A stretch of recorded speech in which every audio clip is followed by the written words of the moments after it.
We don't really know the truth. The whole scientific method is a way for us to slowly uncover the truth. That's the part that's exciting. Science is not this thing that you're reading in textbooks. Science is this thing that we are all co-creating. Hey, Rum, what's going on? A lot's going on. It's summertime right now. It's towards the end. So I'm feeling I guess you can say the summer end scaries, that the summer's almost over. How about you? How are you feeling? I'm definitely feeling some fall vibes. I'm recording this from upstate New York. It's rained a lot. The weather has been very cool in the mornings. I've actually had to turn on the fire. Wow. Ooh. I mean, I do love the fall. The end of something, it's always kind of sad, but you know what? You're right. Just get excited for the fall. Just beautiful here in the Northeast. It's just the beautiful transition of colors in the trees, the reds and the oranges and yellows and browns. So I am looking forward to that. I always really enjoy the summer in the city. And I love that I'm able to split the time between Brooklyn and the Adirondacks. But one of my weekly practices is I typically walk across Prospect Park on a Saturday or a Sunday. I walk from my house to Lookout Hill, which is the highest spot in Prospect Park. And I don't know if you've noticed this because you come into the park from the other side, but the lake that is by Lafrac is just covered with these yellow willows. It is just like the most intense bed of yellow floating on this little pond. I was there last week. I had to go and sit in front of it and just stare at it for a while because it was so beautiful. So I super appreciated that. And then we started to get all this rain. I came upstate and they had a tornado up here. So there's all sorts of fallen trees. People had lost power, but the fall vibes are starting. Yeah. Did you see the swan on the lake near the little frac center? I did not see the swan. What's the story with the swan? There's a couple swans just hanging out. They are not afraid of humans. There was a swan that came up really close to me. I don't know if you remember it in the movie Happy Gilmore with Adam Sandler. I don't remember. When he's like, "What are you looking at, swan?" He starts hallucinating about a swan. I felt like that scene was unraveling when I was at the lake near the Lafrac Center and the swan's coming towards me. And at first I'm like, it's so beautiful. And then it's getting closer. I'm like, oh no, something's up. And I'm like, run. And it was just me, my son, and my husband were like running, but it wasn't chasing us. But I think they are very aggressive creatures, apparently. I don't know. Yeah, I think geese are too. What I see that I don't really know how they behave is herons. Sometimes you see those in the park. Oh, yeah. When I took the train up, I kept seeing herons over and over again, just standing there on one leg in these marshes. And it's pretty beautiful. But fall means cooler weather. It means changing our wardrobes, pulling out the warmer clothes. I did see that REI has a collection that is made from captured carbon, which they got from our friends at LanzaTech. Have you seen that? No, but wow, that's really cool. LanzaTech, I mean, gosh, they're like everywhere. They're working with the biggest brands. They're hitting up the athleisure companies. So Lululemon's a part of that, Adidas. And I'm H&M, H&M. Well, I don't know if H&M's athleisure. They're more fast fashion, but yeah, that's amazing. Let me look at the collection. I have a link right here. We'll share it in the show notes, but I'll take wow. Yeah, it's nice everyday wear. It's kind of basic, but edit that out. No, it's okay. Basics good. We need basics. It's fine. The Adidas jacket that we saw Michael Kopke wear, that was cool because it had some patterns. These are solid colors, but hey, look, these are supposed to be thermal running gear. So they're not trying to make it super fancy, but carbon captured clothing. Oh my God. I think LanzaTech is doing great. They also have this collaboration with Coty. I believe they have a collaboration with L'Oreal where they're using carbon capture to produce alcohols for cosmetics or perfumes. Yeah, that's incredible. I haven't seen it like really in the forefront in terms of the messaging from these companies saying that this is carbon captured. I did see it towards the end of the description for the Adidas jacket, but I don't see it front and center. I mean, it's probably strategic. Maybe, I don't know if they did some consumer sentiment to see would people buy clothing or products that are from captured carbon, or is there some type of negative sentiment? Be like, oh, we're wearing waste, or would it cause confusion so people wouldn't buy? Or for us, I mean, I don't want to speak for you, but it sounds like it would be like something more magical. It's like, hey, look, climate is an issue. And we at REI, we at Lululemon, we at H&M, We are doing our part, collaborating with LanzaTech. I just feel like LanzaTech isn't getting the mainstream love as much as they should, but maybe they don't want that. They always fly under the radar, but they're ubiquitous. They're everywhere. So maybe this is the playbook. Just, hey, look, we're just going to provide these products, these fundamental products to all of these industries, but now we're doing in a way that's more sustainable and getting carbon out of the air. Yeah, exactly. So speaking about sustainability and getting carbon out of the air, you pointed out that there is the second season of Unstable drop on Netflix. And I know we were big fans of the first season. What's the deal with season 2? I've only watched one episode. Yeah, I was happy to see that season 2 is out. I was curious. The first season dropped. Unstable is about a super successful biotech CEO named Ellis Dragon, who's played by Rob Lowe, the very handsome Rob Lowe. And it's a story of him trying to win over his son, Jackson Ellis, who's actually played by his real son, John Owen Lowe. So it's his father-son dynamic. Is he going to follow in his footsteps? Is he going to break away? He doesn't want to be in the shadow of his successful father. The company's called Dragon. They do every biotech innovation, from creating the super carbon sink biomass that extracts 100 times more carbon than if it was a plain carbon mass. It was like, okay, you're doing that. In this season, they talk about biobatteries. So there's a whole situation where they acquire a company. The father did that for a certain reason. I don't want to give it away.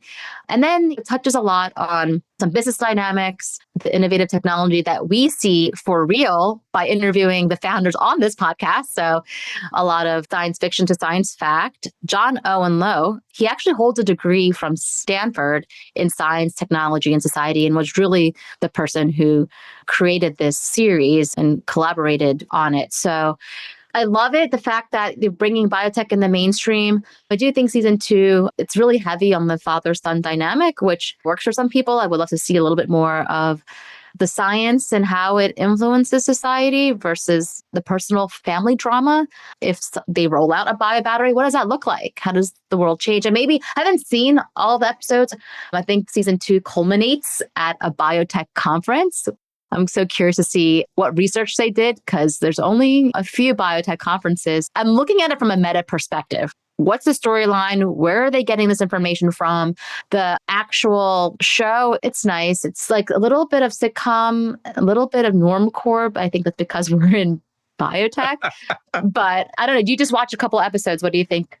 So I've only watched one episode of the second season, and it didn't really engage me. The first season, I just thought was chaos, and I loved it because I love entertainment chaos.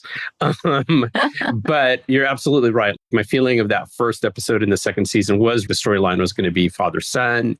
The son quits the company. I'll give away a little bit, and goes to work for another company. And then some shenanigans start to happen. But I do love the cast. I think Rob Lowe and his son, John Owen, do a great job together. I also love the supporting cast. This woman, Sian Clifford, she was in Fleabag, which is one of my favorite all-time shows.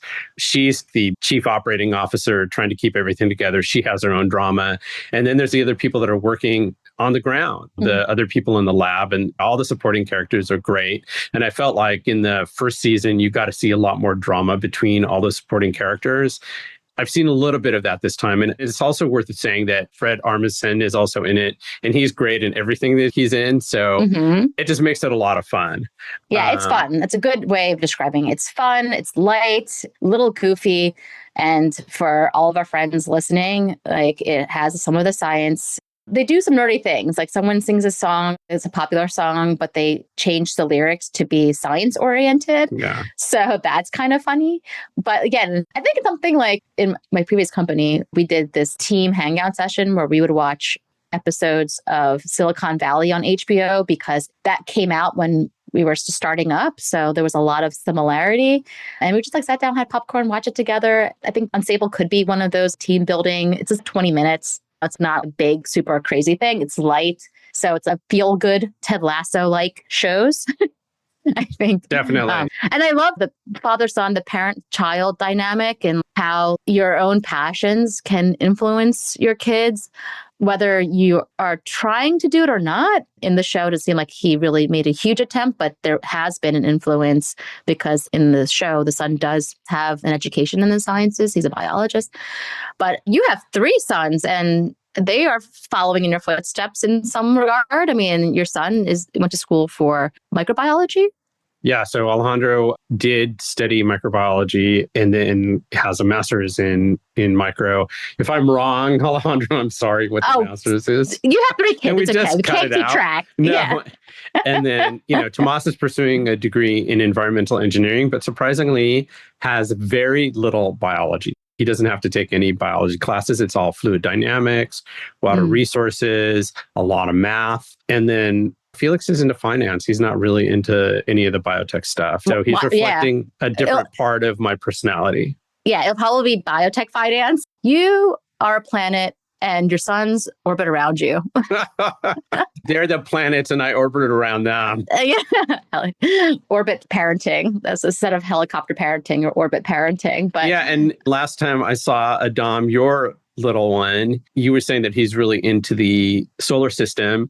And so I was joking around. I mean, usually when we hang out with him, it takes him a while to warm up, but I like to provoke him by saying things like, my favorite planet is Pluto. And he just kind of looks at me like, Karl, you're wrong. Pluto's not a planet. Yeah. Oh my gosh. Yeah, that's definitely a way to get a rise out of him. Just say false facts and he'll correct you, which I don't know if that's a good thing or bad thing because I don't want him to be a know-it-all because I feel like I was kind of like that as a child because I loved facts about random things. But yeah, he's really into space. It's been for me like a thought exercise or I've been in deep thinking about scales because we talk about biology and things happening on the micro level oftentimes.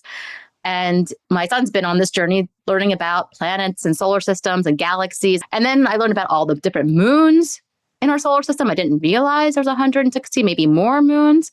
Maybe some get demoted because that happens. Pluto, I'm looking at you. There's active volcanoes on some moons. There's subsurface oceans. And for there to be not any microbes on there, I'm like, really? I'm thinking, well, we do have microbes that are extremophiles that can live and exist in very, very, very cold temperatures or in very, very warm conditions with different pressures and different salinities. There's salt-loving microbes, which that's the environment in these different celestial bodies. And so I've just been really thinking about there could be life. It just may be on the micro scale. Anyway, that was my deep thinking about this. I did take my son to the American Museum of Natural History to look at the planets. I took him to the planetarium, which was a bit too intense for a 3-year-old. So if anyone is thinking about taking a very tiny kid to a huge planetarium where they shoot you into outer space, they might not like it. My son was just like, I need to go home. I need to go home after 3 minutes. But I'll take him when he gets older. The American Museum of Natural History is an incredible resource. While the boys were growing up, we always had a membership. We would go all the time. Meaning some months we'd go twice a month. Sometimes I would take a couple months between visits, but Alejandro ended up taking classes there, had an internship there. Tomas took some classes there. I got to know it just because they would be doing things and I would wander around. I had my own favorite parts of the museum. I like seeing the stuff from the native people of the Northwest, and the planetarium is great. The rock exhibit, the minerals and rocks, is just unbelievable. So if you've never been to the American Natural History Museum, I highly recommend it. I think a gift membership is in your future. Yeah. I have a membership through the ID NYC. So people that live in New York can get memberships to all museums for a year for free. Then it expires, but then 2 years later, you can apply again. So I applied recently, which is, again, that's a wonderful hack for anyone that lives in New York City to apply for the ID NYC. And then my husband has a corporate membership. So then you can also get access. Yeah, no, and I think the nice thing about most museums offer some kind of annual membership. And if you've got a museum nearby and you can do that, you're not only supporting the museum, but you're supporting yourself. I'm a big believer in going out to see art and just exposing yourself to different ideas. Art is one of those visceral ways that you can see the way other people think. It can be very emotional. And I think that that's really important for our creativity, which in turn influences the way that we think about science and think about biotechnology. So I think with that, let's talk about our guest today. Yeah. Speaking of creativity and science, wow, our guest today, Deniz Kent of Prolific Machines, has a very, very interesting company using light to control cells. And they've been knocking it out of the park. They raise a whole bunch of money And then recently they received money from the Gates Foundation. This was after we interviewed Deniz. So we interviewed him a few weeks before we're recording this introduction. And this morning, I was just checking out Endpoints News, as one does, and I saw that Prolific Machines just raised, this says the Gates Foundation backed startup using Optogenetics to manufacture biologics. Very, very incredible. How did you hear about Prolific Machines? When we decided we were going to interview Deniz, I did a little bit of research, and it turned out that our friend, early synthetic biology investor Tom Baruch, who also is a consultant of Breakthrough Energy, which is the Gates Foundation energy company, Tom is an investor in Prolific Machines. He was also an investor in Geltor, also an investor in Checkerspot. Tom has invested in many, many companies. So I sent him an email when I said we were going to interview Deniz, and he was like, I love that company. They're going to do some great things. So the fact that they've raised as much money as they have, I think, is a testament to people being interested in what they're doing. And I think with that, let's just let Deniz talk about Prolific Machines.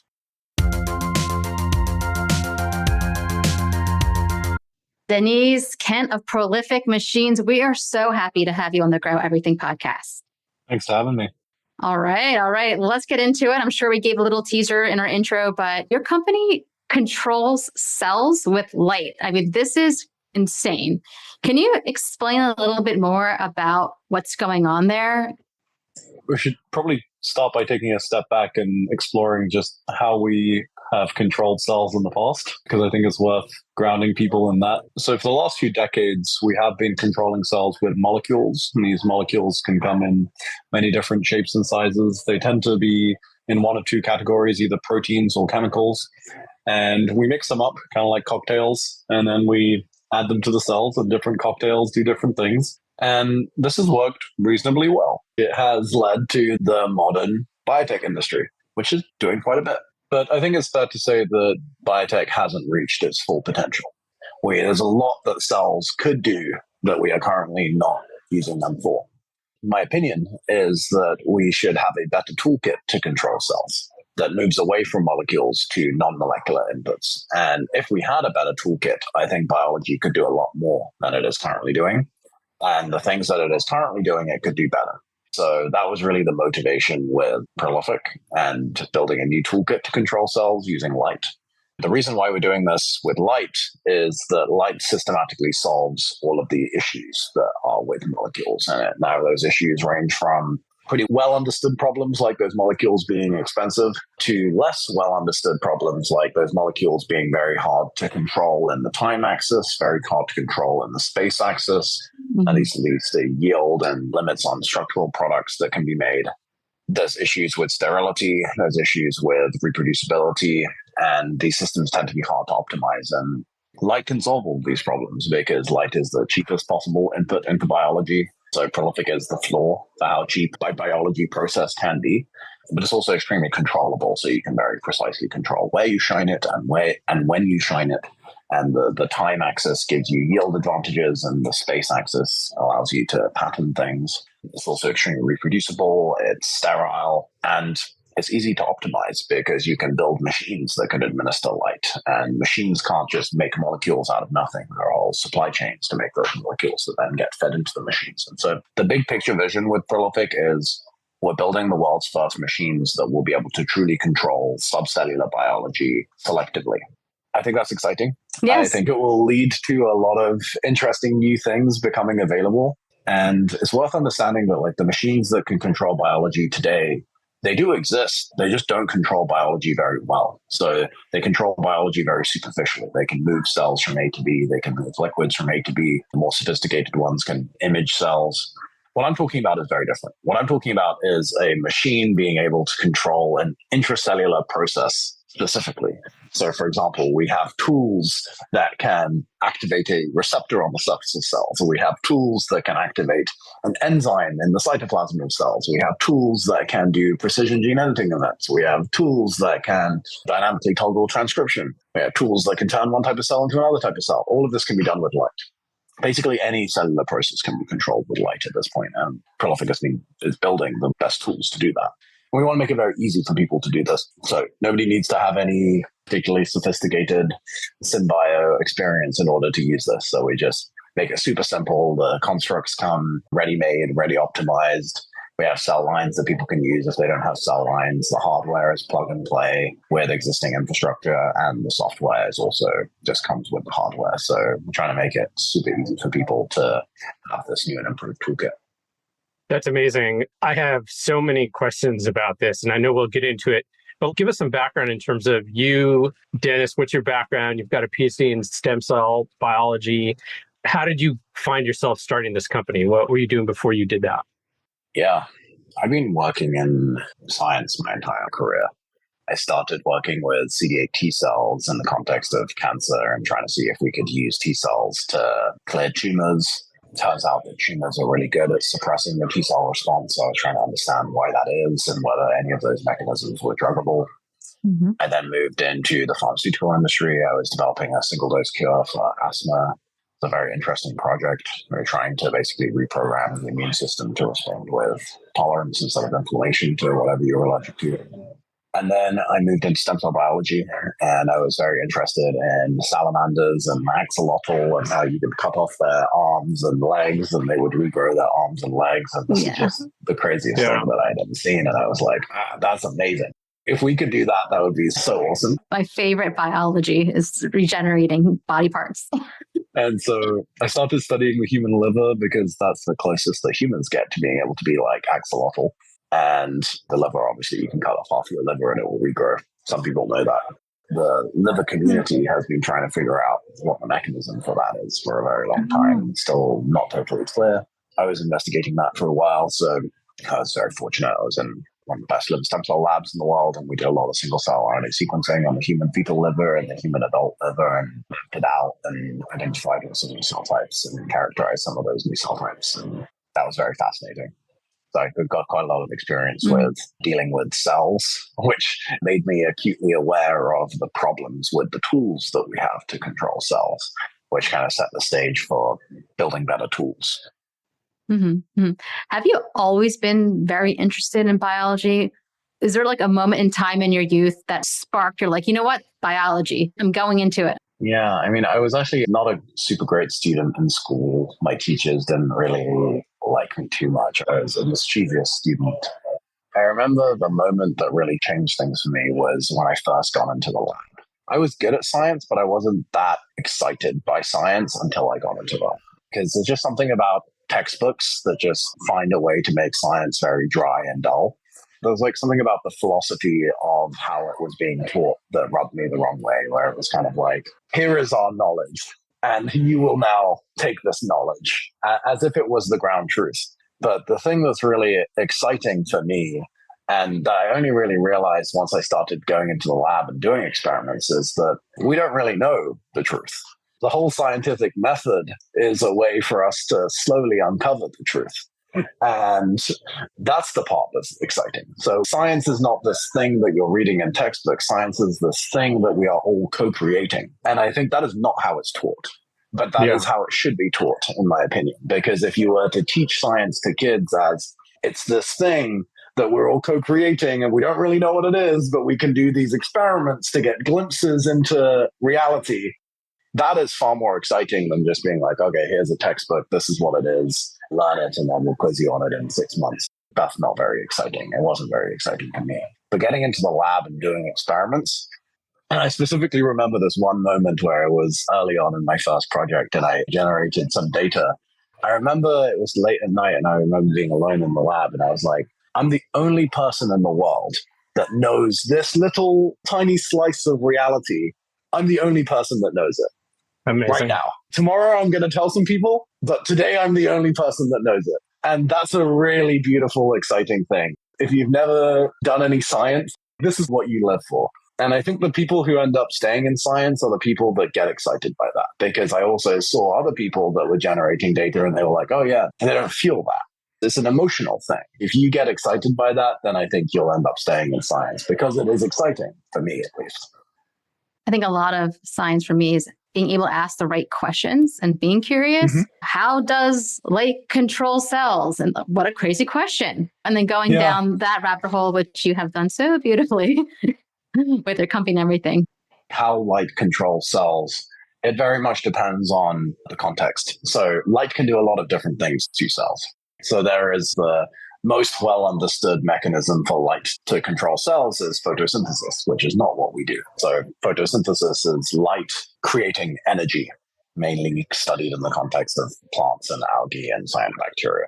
This is very commonly confused with what Prolific does, which is not to use light as a source of energy. What Prolific does is to use light as the signal. We use glucose as the source of energy. Light is the signal. Light can also do other things. There is a whole field called phototherapy, which is very interesting, where people have been using light to treat diseases. That seems to be based on some response of the mitochondria that gets hit by red light and infrared light that induces ATP generation and reduces oxidative stress, and et cetera, et cetera. That is, again, not what we do. But does that work? Oh, yeah, phototherapy works. Okay. Phototherapy works. Yes, because I just bought a red light panel, and I'm just like, nice. Me too. Nice. Me too. Yes. Phototherapy works. There's actually over 100 years of data on phototherapy. So going back to 1903, someone won the Nobel Prize for using red light to treat lupus. We know that light is safe. We know that light has a bunch of therapeutic properties on cells and on us. But that is not what Prolific does. What Prolific does is a different form of light control. So what we do is we take light-sensitive proteins from plants and algae and cyanobacteria that are already eaten, and we attach them to various different things inside the cell. And at the simplest level, all that allows us to do is to bring things together and to separate them using light, because these proteins, they have one shape in the dark and a different shape when you hit them with the right wavelength. When you hit them with the right wavelength, they bind to each other with extremely high affinity. And then if you stop hitting them, they dissociate. So that's really it. At the core of Prolific, we just bring things together and then separate them using light inside of cells. But it turns out that is such a simple thing, but it turns out that simple thing can control pretty much everything inside of the cell. That's the crazy part. Just bringing things together and separating them can control everything. At a high level, that's what we do. So what are the advantages of using light that way? I mean, you say it's high level bringing things together and pulling them apart. Compared to conventional methods for controlling cells, you still have to feed them. What does it enable to be able to do that? Good question. The signaling molecules that I started this podcast by talking about, these signaling molecules are by far the most expensive thing in media, which is what scientists refer to as the soup that the cells grow in. So there's generally 4 components to media. There's water, which is very cheap. There's sugar, which is very cheap. There's amino acids, which is comparatively to the first 2 more expensive, but still pretty cheap. And then the 4th component is the signaling molecules. And it's these signaling molecules that are extremely expensive. In many cases, they're more expensive than gold, gram for gram. And so it is these signaling molecules that Prolific eliminates the need for and replaces with light. That has a number of advantages. It has a immediate cost reduction advantage, but like I alluded to earlier in the podcast, it has large advantages in control, the temporal control that you have with light, because you can switch it off and switch it on instantaneously, which you can't do with molecules. If you add the molecules into a reactor, I have a cup of coffee here. So you imagine I drop a drop of cream into this cup of coffee and then we watch the cream dissolve. This is basically my scaled down model of a bioreactor. The cream moves around randomly. So you can't control where the cream goes. You also can't control when the cream goes, where it goes. And this is what we're doing in bioreactors right now. We're adding in molecules and we're hoping for the best. The problem is having that control ends up being quite important, because the control on the timing axis leads to your yield. So the tighter the control you have, the higher the yields you can get to. And on the space axis, control gives you the ability to do patterning. And if you can do patterning, then you can make structured products. And if you can make structured products, you can solve a whole bunch of problems, like structured meat products for planetary health, or tissues and organs for human health. The low-hanging fruit there is with higher fidelity representations of disease models, which is something that we're working on.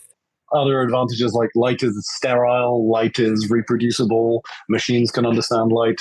There's a whole host of reasons why you would want to switch from molecules to light. Yeah. Can you help us envision how this light is being used? So you're saying it's in a bioreactor.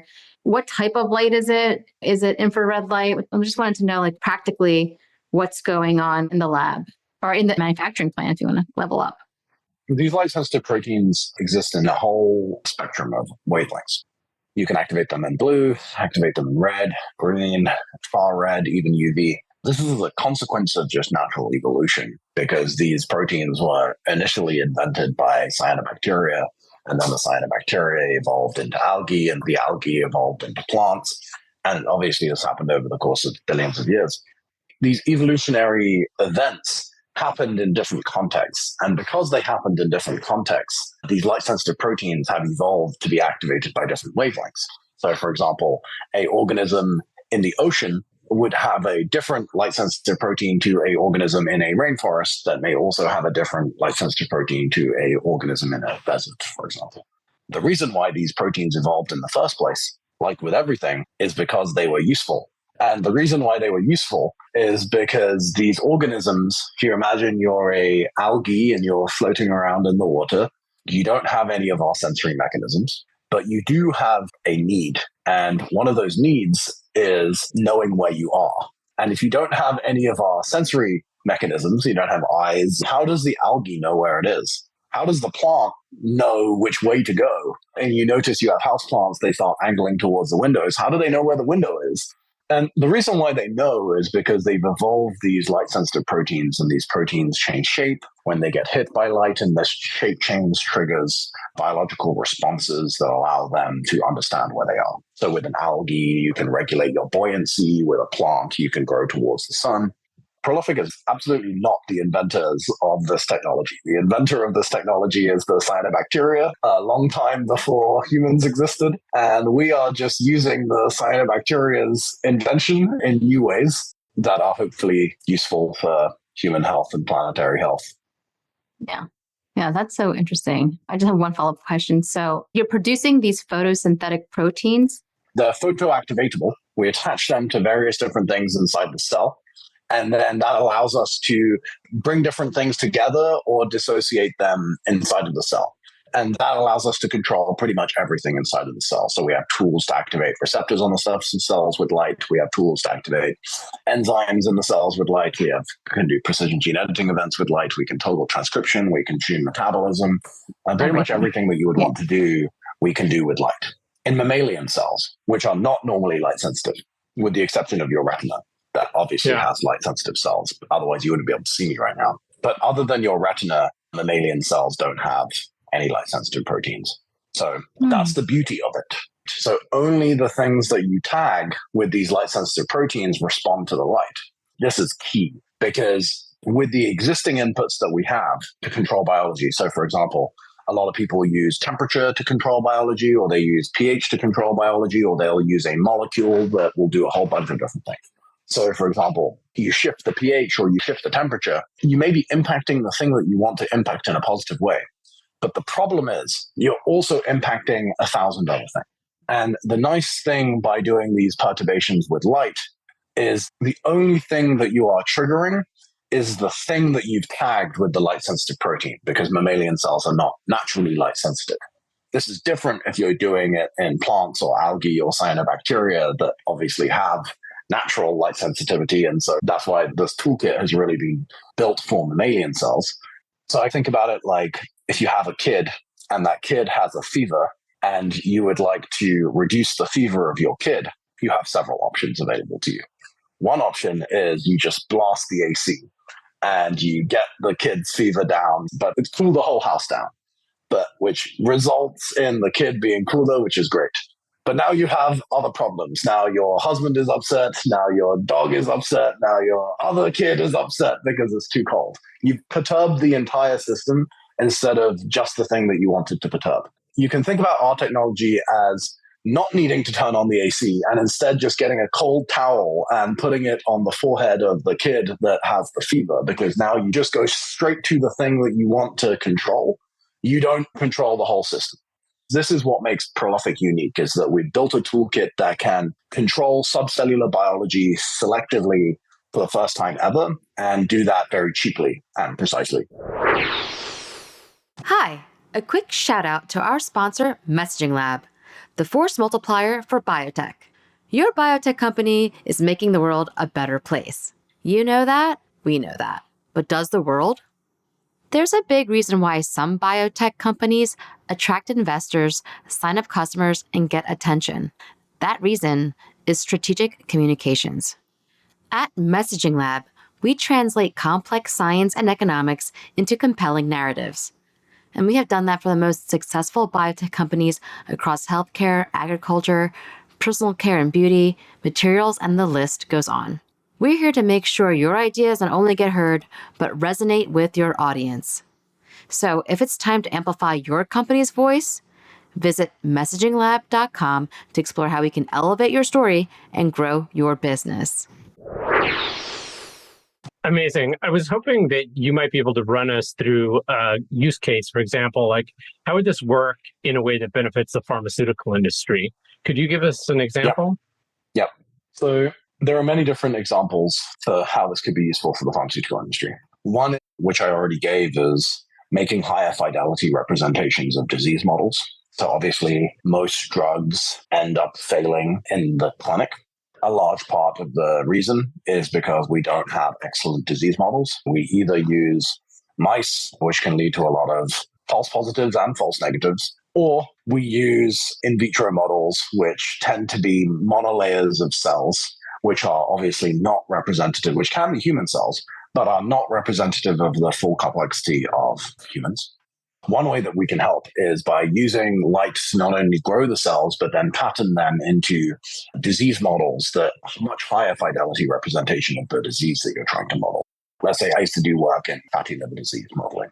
I used to just have a hepatocyte layer. But instead of just having a single monolayer of hepatocytes, what if you could use blue light to make the liver cells, and then green light to make the cholangiocytes, and red light to make the endothelial cells, and far red light to make fibroblasts. And all of these are arranged in a structure that highly mimics the structure in which they are found in this disease state. And let's say you do this with cells that have a certain mutation in them that drives this disease state, and then you screen all of your drugs on that, you're going to get a much better selection of drugs to take into the clinic that have a much higher probability of working. So that's one example. Another example would be in the production of biopharmaceuticals. So for example, with antibody production. So we have been producing antibodies for a long time, and they are great if you live in a developed nation and you have lots of money, because they tend to be extremely expensive. If you live in Africa, you actually don't have access to antibodies right now. Or if you live in Latin America or any developing country has basically either zero or extremely limited access to many of the most advanced biopharmaceuticals. That is a function of cost. And the cost is a function of the toolkit that you have to grow the cells and control them. By using light to produce antibodies, to produce cell and gene therapies, we can dramatically bring down the cost of production. And if you bring down the cost of production, a lot more people can use these things. It doesn't have to be limited to rich people. We could actually give these life-saving drugs to everyone, which would be wonderful. So there's a whole bunch of work that we could do, and we are doing there. For the developed countries, obviously companies want to make more money, and so we can help them make more money. But there's also new drugs that people want to be able to produce, but for one reason or another, they become very difficult to express. We're actually working on a new project that can take these difficult to express targets that nobody can sell right now, even though they believe that there's a market for it, because you can't produce them. And there can be various different reasons for why you can't produce them. Some of them have a very short half-life. Some of them are cytotoxic to the host. But we actually have a program at Prolific which focuses on these difficult to express proteins and turns them from difficult or impossible to express to expressible. And Amazing. There is a large amount of value to be created there for companies and also just for public health generally. Incredible. Yeah. I love the applications in pharma. I love that it's making it more accessible to people in areas where they can't access this type of healthcare. So that's amazing. There are applications beyond pharma as well. So I'm very personally interested in the planetary health applications, which is an area, if you think about biotech broadly speaking, biotech has been so human health focused.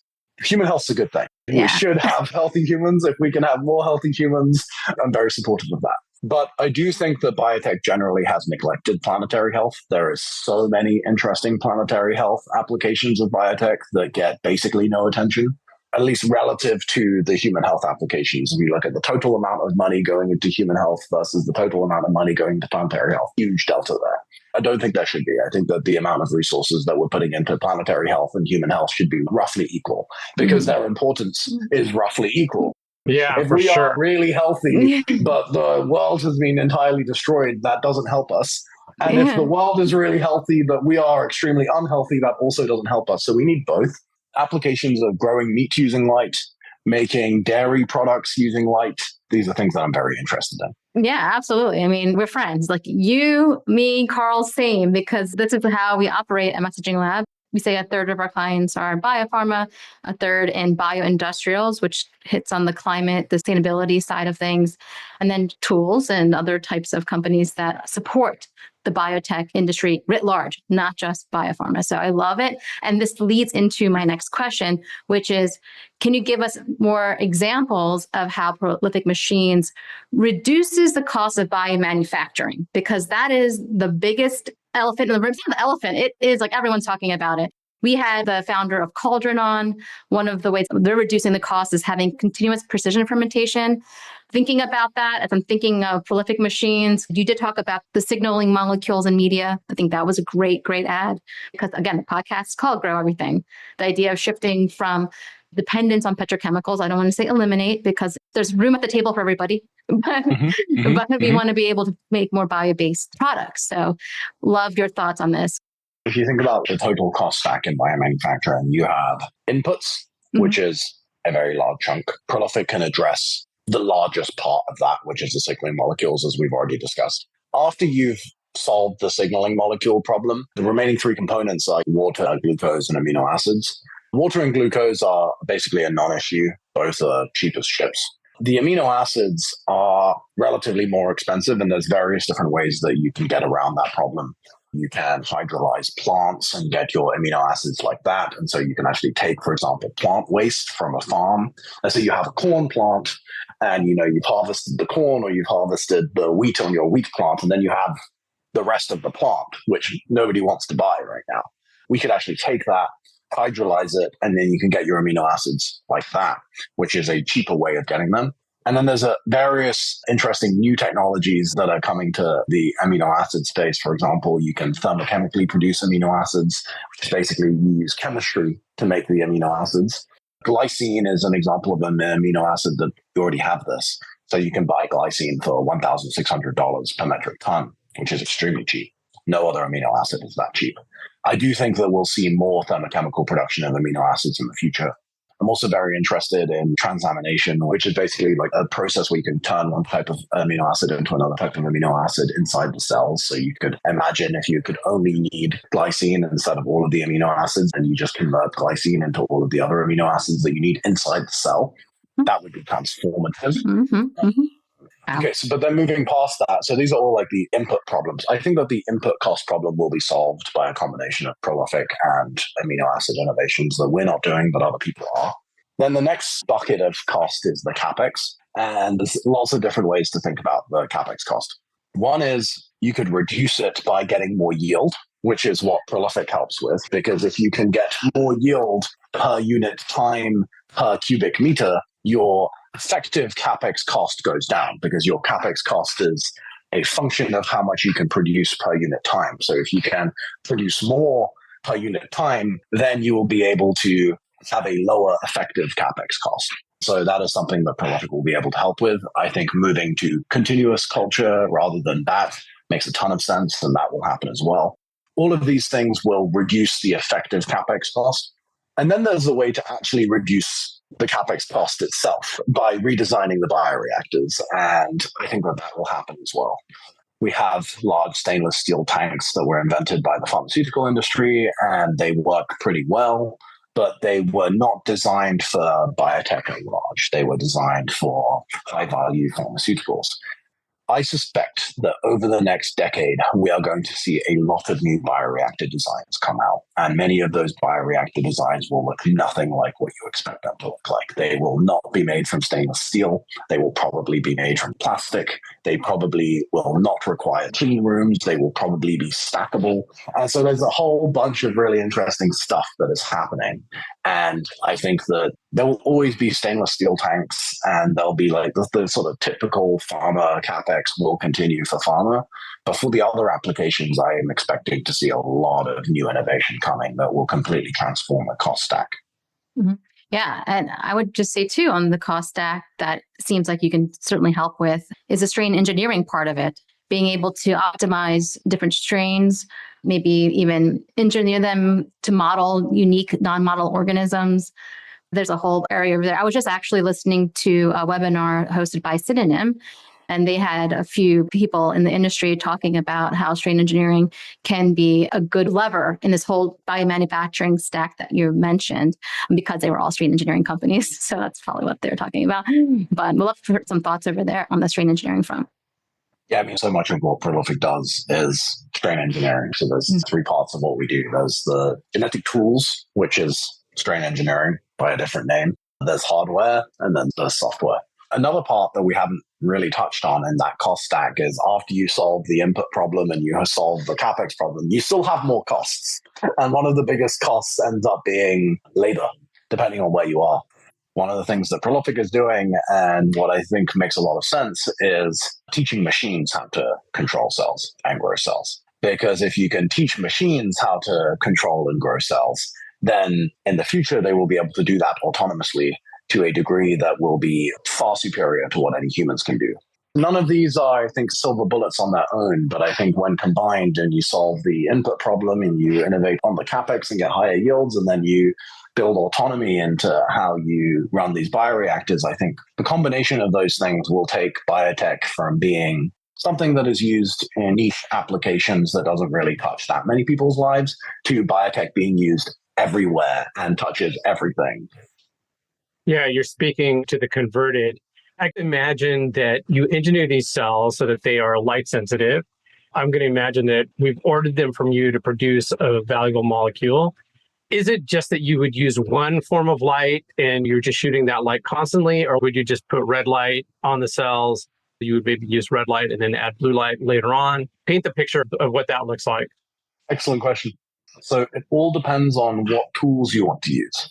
So, for example, we currently have 4 different tools that we offer customers. We have the optoreceptor tool, which activates receptors. We have optometa tool, which tunes metabolism. We have the optopro tool, which tunes transcription. We have the optodiff tool that turns one type of cell into another type of cell. Depending on which of those tools you want, there will be a different engineering scheme and there'll be a different light patterning scheme. So, for example, if you just wanted one of those tools, then it could be as simple as a single color being applied to the cells. But what we found is that it is not the case where you just want to leave the light on all the time. It is the case where you want to pulse the light, and different pulsing patterns do different things. And this will be the sort of Coca-Cola secret sauce of Prolific. It's not that we use light. It will be in the specific light patterns that you're using for your specific application. And those light patterns can change over time. So the light pattern that you're using at the beginning of your run may not be the light pattern that you want to use in the middle of your run, and may not be the light pattern that you want to use at the end of your run. And because they may be different, the cells may have different needs at each of those times. And hence the power of light, because you can actually tune the signaling to the cell's evolving needs at different time points, rather than just having molecules which you just add in and hope for the best. And if the cells need something else, it's like, well, we already added in. I'm going to remove all of this molecule from a 10,000 liter tank, and you can't. And so it's like dump it in and hope for the best is how I would summarize the state of the art molecular biomanufacturing today. I think we should be better than that. Mm-hmm. You guys engineered the strain for producing this biomolecule. How long does it take you to optimize it based on the different light patterns that you're going to use for it? With so many questions, it depends. It depends on. Give an example. It depends, yeah. Well, it depends on who is asking this, how much money they're willing to spend, how many other customers, other customers we have at that time, how many different tools they want engineered and optimized, what format they want that engineering and optimizing to happen in. But let me just reduce all of that complexity down into a simple answer, which is normally for us to take on a new project, it will take us probably about 3 to 6 months to go from someone telling us that they want us to do something new to us having the proof of concept data done that shows that it's possible. Wow. Yeah, we get it. That makes a lot of sense. Spoken like a true entrepreneur, a true CEO. And I wanted to shift gears to talk about a bit about the business development. You recently raised $55 million, which congratulations. Sounds like a nice chunk of money to get you moving. But I'd love to learn a little bit more about how are you preparing to commercialize your platform? What industry are you going to? You mentioned pharma, you mentioned your 4 tools. Yeah. Can you picture your go-to-market a little bit? Yeah. So there's 3 industries that we are really interested in. One is meat and dairy. I combine them together because we can address them together using cow cells. And these cow cells can be grown and they can be producing a whole bunch of high-value nutritional proteins, but then you can also harvest those cow cells and sell them as meat or as flavor ingredients. So there's a number of different things that you can do with them. And then the other part of what we're currently focusing on is a CHO cell-based biomanufacturing platform that uses light to grow and control the CHO cells, which is the sort of workhorse of the biopharma industry. And that is tailored towards biopharmaceutical production. So the customers there would be big pharma companies or the CDMOs that those pharma companies use to do their manufacturing. Outside of that, there's future work that we're interested in doing in disease modeling and organoids and cell and gene therapy and et cetera, et cetera. The list goes on, but all of the big prizes are really in mammalian cells, which is why we're focusing in mammalian cells. In the longer term, I think we will also do non-mammalian cell applications because there are some really interesting applications to go after in microbes, and we will eventually do it. But there is just so much work to be done in mammalian cells. Yeah, we notice a lot of companies in the biotech space, they want to go into bioindustrials or cultivated meat. They raise a bunch of money and then they soon quickly realize, I think we should just go pivot to the pharma industry because that's where the money is right now, right? So that is a trend that we see. So dairy and meat, of course, that's the bioindustrial side that we can unpack a bit more. Are those the traditional livestock industry? Or are you looking to work with cultivated meat, which I know is still very early? Yeah. So on the meat side, I consider that being 2 different customer bases for us. One is the cultured meat companies who are very excited about what we're doing, but generally don't have that much money, and it's unclear how many of them will survive. Mm-hmm. And then there is the big meat players that do have a lot of money, but move very slowly and have a low willingness to try new things until they have to.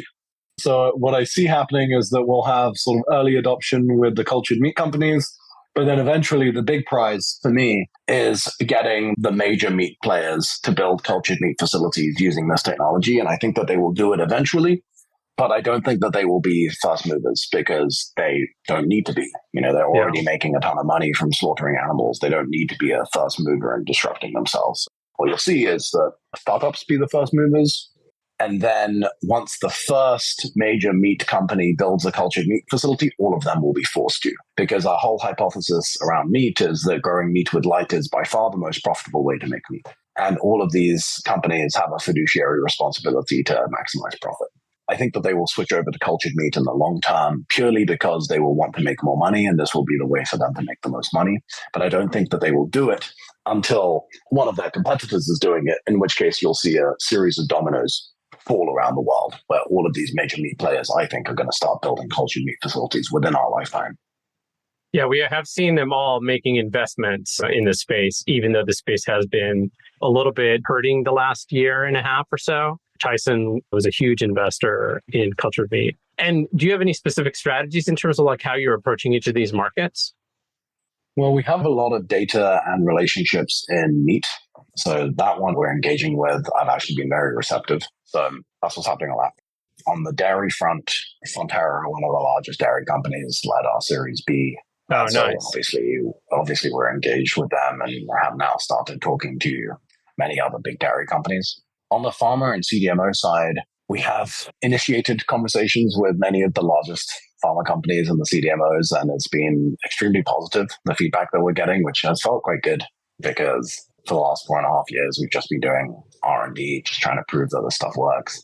And it's been really refreshing for me going to speak to these customers who have consistently told me that there's a real problem here that we're solving, and they're really excited and happy that we're offering them this toolkit because they want to use it.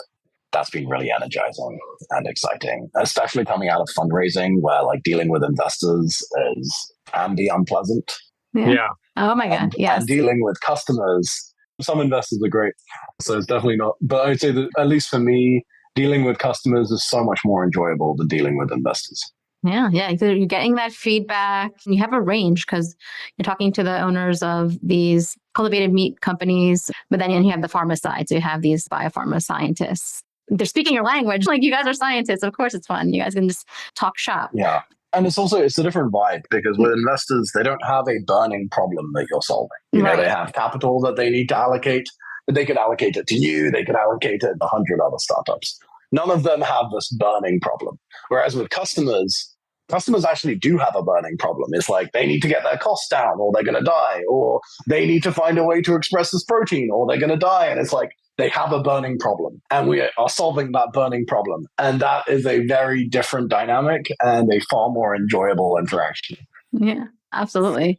Absolutely. I did one other question because I was looking at your LinkedIn and I noticed that you're a part of the Founders Pledge. Can you tell our listeners what that is? Yeah. Founders Pledge is a really interesting nonprofit. I participate in it personally. What it is a way for founders to legally commit a certain percentage of their earnings to nonprofits. And Founders Pledge does a really good job. The charity scene is a bit of a mess. There's a lot of different charities out there. A lot of them are doing good work, but a lot of them are not doing good work. And it can be really hard to pass out those things. What Founders Pledge does is they put a lot of resources into doing rigorous analyses of all of the nonprofits that exist and trying to figure out who are the ones that are being actually impactful and who are the ones that are not. And then they make available to everyone so that you can direct your charitable givings to the avenues that are actually making the most impact, rather than these nonprofits that say they're doing something that they actually aren't, or the money is flowing elsewhere, or et cetera, et cetera, et cetera. So I've committed a certain percentage of my earnings from Prolific to Founders Pledge because I think it's a good cause. That's amazing. Cool. I love that exists. Amazing. As we close up and want to be mindful of your time, Deniz, you've had this journey from academic research, you've become a CEO. Are there any key lessons or challenges you've learned from that you'd give to aspiring biotech entrepreneurs? There's lots. One is be cautious who you listen to, because a lot of people will give you advice that is wrong. And a lot of people will give you advice that is based on their experiences that are not relevant to what you are trying to do. And so if you overly index on the wrong advice, then you may go down the wrong path. Listening to what people have to say, but really not getting swayed too much by people who have never done what you were trying to do before. Especially not close family. Close family love you, but will frequently give you bad advice.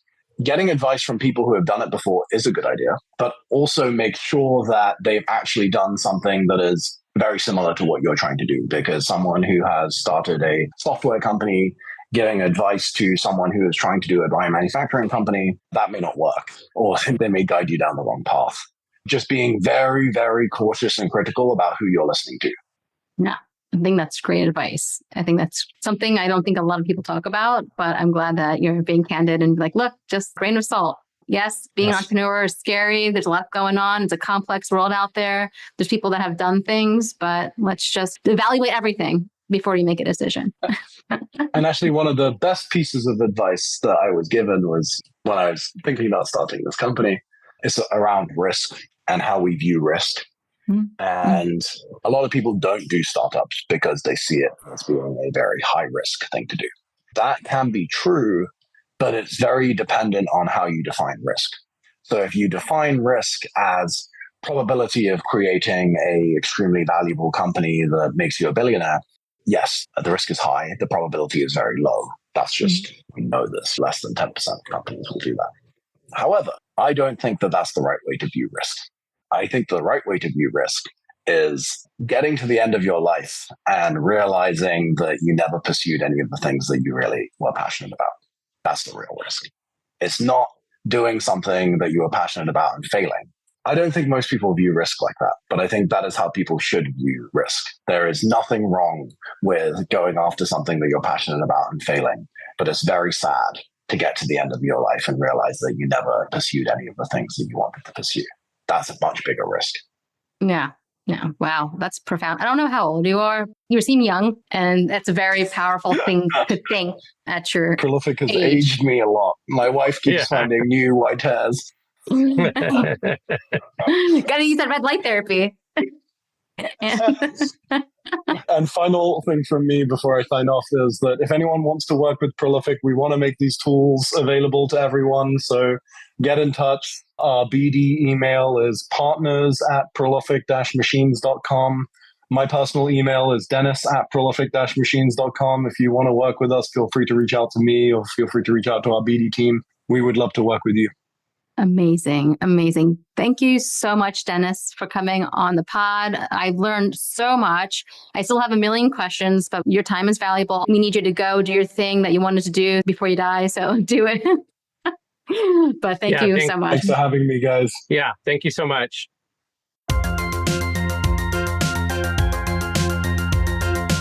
So, Karl, what'd you think of the episode? So, like I said in the intro to the episode, Prolific Machines is doing some really interesting work. And I really enjoyed listening to Dennis, especially at the beginning when he talked about the way that science is taught. He's not the only one who had made a comment about the way science is taught. When people realize that we're all scientists and we're all co-creating and all doing science all the time, I think it really changes our view of science.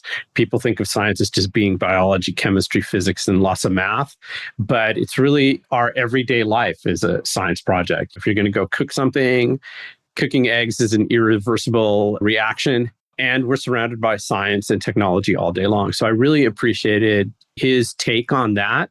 But then the elegance of using light to control bacteria, to grow them. I could think of so many applications, and like my mind was reeling thinking about all the biomanufacturing companies we know that would be interested in a technology like this and how that could really make a very positive impact on the bioeconomy. What did you think?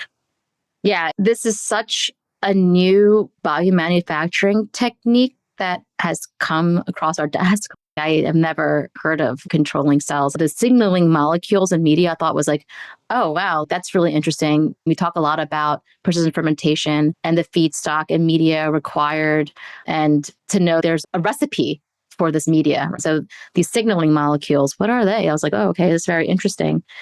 And then I was interested in this kind of go to market. That's what we're always interested in. How are you going to bring this to the market?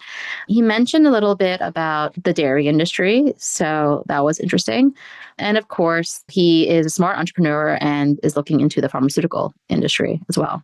That is where huge chunks of money live. So I thought it was great. I mean, he's very friendly. I think if we could all tell by the sound of his voice, but we got to speak to him before. I'm sure we'll speak to him again. You can tell that he's a great leader. He can really bring together a team, very visionary. The way he talked about his work was accessible. He was smiling the whole time. When you come up with something so unique, this like technology to science, there's so many check boxes. Using light requires less energy. There's a lot of wins here, and you can do so many different things with this fundamental technology. He just knows that it's going to be successful. You get to hear it in his voice. And I'm sure they're getting this funding. They're the darling of the biotech industry. When we were dropping the fact that we interviewed Dennis at Prolific Machines, we were like, oh, really? That's awesome. That's so cool. It's so cool. And we're like, yeah, you know, that's just how we roll. Grow Everything is the cool kids club for sure. Tom Baruch, I mentioned at the beginning of the podcast, and Tom has done a lot of investing in energy. And so when I first met Tom, which is probably 4 or 5 years ago, we had a long conversation about energy and how cheap energy was getting. And he talks about this idea of zero marginal cost energy, meaning that once you install like solar or wind or geothermal, the installation is really what costs the most. And once you let these things produce energy, the cost of energy drops. So zero marginal cost means eventually the cost of energy is zero. And he talked about feeding cells electrons. He's like, energy gets cheaper. You're going to be able to feed cells electrons. And so when we first talked about Prolific Machines and bring him on, I thought that that was the direction we were going to go. And so I was very surprised, and really my mind was blown by Deniz and what they're doing at Prolific Machines. So I'm looking forward to seeing their progress, hopefully having them on again at some time in the future, and just watching them succeed because it's fascinating. Yeah, this is so interesting. Tom Baruch's question about feeding electrons, which is still electricity, but light is photons. Yeah. So it's like, whoa, feeding photons. I mean, this is more like signaling photons. But that's a question I didn't ask because I didn't want to get too deep. But photosynthesis is a quantum effect, I guess you can say. Anytime I hear that, I'm like, well, there's quantum computing. How does that work? Can you simulate things more accurately because you have a quantum computer? I think it's a very deep thought. I don't really want to end on that, but maybe you do want to end on that saying like, hey, look, think about it. Okay, there's quantum mechanics, quantum computation, and then photosynthesis. Everything that runs life is a quantum process. So how does it all work together with AI? Of course, we got to throw AI in there, of course. All the things. Oh, and blockchain. Yeah. I just want to say, I think that's the pod. Think about it. Think about it. That's the pod. And then write us a 500-word essay and send it to us via email. You can find our contact information in the show notes. So thanks so much for listening. That's the pod. See you later.